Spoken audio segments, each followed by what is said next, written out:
भूपेश बघेल को कई मसलों पर वो बोलते हुए। और अब अगली खबर का रुख करेंगे। बड़ी खबर है भोपाल से। कांग्रेस नेता राजा पटेरिया का पत्र सामने आया है। पत्र के जरिए विवादित बयान पर राजा पटेरिया ने माफी मांगी है।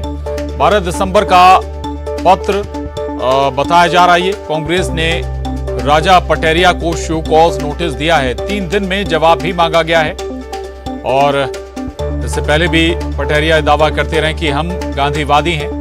पटेरिया ने लिखा है, मैं महात्मा गांधी का अनुयायी हूं, मेरा ऐसा कोई अर्थ नहीं था, इसे अनर्थ ना बनाया जाए।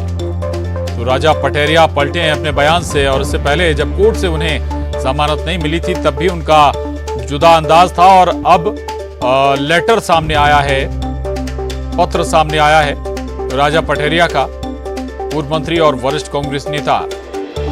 12 दिसंबर का पत्र बताया जा रहा है जिसमें राजा पटेरिया लिखते हैं, हम गांधीवादी हैं, मैं महात्मा गांधी का अनुयायी हूं, मेरा ऐसा कोई अर्थ नहीं था, इसे अनर्थ ना बनाया जाए। आपको बता दें कि राजा पटेरिया के चलते कांग्रेस की जमकर फजीयत भी हुई। कई जगह पर सफाई भी देनी पड़ी पब्लिक प्लेटफॉर्म पर कांग्रेस को। और इतना ही नहीं, कांग्रेस ने इस मामले में राजा पटेरिया को शो कॉज नोटिस भी दिया था। 3 दिन के अंदर जवाब तलब किया गया है राजा पटेरिया से। और अगर जवाब नहीं आता है तो उसके बाद फिर कार्रवाई की तैयारी है। दरअसल राजा पटेरिया ने प्रधानमंत्री नरेंद्र मोदी के खिलाफ बेहद विवादित टिप्पणी की थी। और इसी के बाद चारों तरफ से घिर गए राजा पटेरिया। कई धाराओं के तहत उनकी गिरफ्तारी भी हुई। कोर्ट में उन्होंने जमानत याचिका भी दाखिल की थी, लेकिन जमानत याचिका कोर्ट से खारिज हो गई। और अब सलाखों के पीछे हैं राजा पटेरिया। दूसरी ओर शो कॉज नोटिस भी कांग्रेस ने राजा पटेरिया को दिया है। 3 दिन में जवाब भी मांगा है राजा पटेरिया से। और अब राजा पटेरिया का एक पत्र सामने आया है। ये 12 दिसंबर का ये पत्र बताया जा रहा है। और पत्र में राजा पटेरिया लिखते हैं, हम गांधीवादी हैं, मैं महात्मा गांधी का अनुयायी हूं, मेरा ऐसा कोई अर्थ नहीं था, इसे अनर्थ ना बनाया जाए। वासु चौरे न्यूज़ 18 संवाददाता भोपाल से हमारे साथ जुड़ गए। वासु, ये 12 तारीख का पत्र है, अब जाकर सामने आया है। ये किससे लिखा गया था? पार्टी नेतृत्व को लिखा गया था क्या? और उसके बाद भी अगर ऐसा था तो फिर शो कॉज नोटिस भी दे दिया गया पार्टी की तरफ से?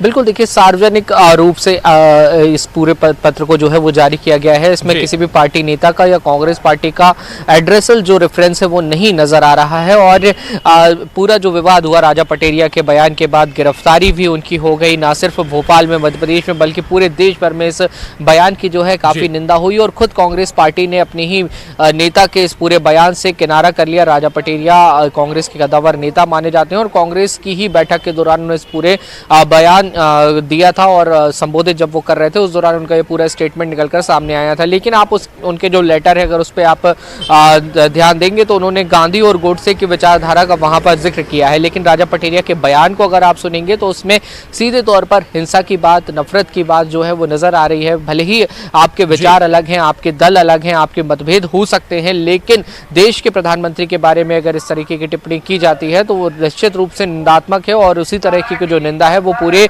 देश भर में देखने को मिली है। खुद कांग्रेस के नेताओं ने इस राजा पटेरिया के बयान को गलत ठहराया। कांग्रेस के नेताओं ने कहा कि राजनीति में इस तरीके की बयानबाजी की कोई भी जगह नहीं होती और नेताओं को इस तरीके के बयानों से बचना चाहिए। इस पूरे मामले में बीजेपी का अपना अलग रुख है। लगातार कटघरे में राजा पटेरिया को खड़ा किया है। कानूनन रूप से भी जो कार्रवाई है वो जारी है। और इस सबके बीच लेटर आया है जिसमें प्रमुख रूप से अगर देखा जाए तो गांधी का अनुयायी अपने आप को राजा पटेरिया बता रहे हैं, लेकिन उनका बयान इससे बिल्कुल उलट है। प्रशांत, बिल्कुल बयान बिल्कुल उलट है। और ये पार्टी फोरम पर भी ये लेटर नहीं दिया गया। अब देखना होगा कि इस लेटर को कैसे ट्रीट करती है या फिर क्या इम्पैक्ट शो कॉज नोटिस के बाद होता है। बहुत शुक्रिया वासु आपका इस पूरी जानकारी के लिए।